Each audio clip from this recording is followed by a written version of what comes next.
In this video, I'm going to show you how you can easily use a hashtag on Facebook.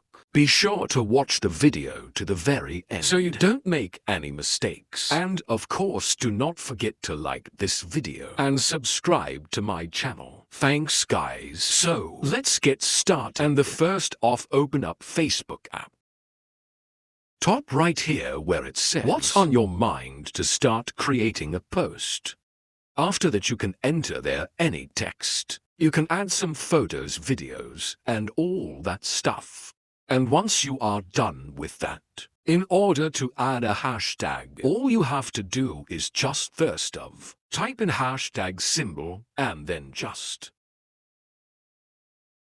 start typing your hashtag. It will show you some suggestions based on what you have entered.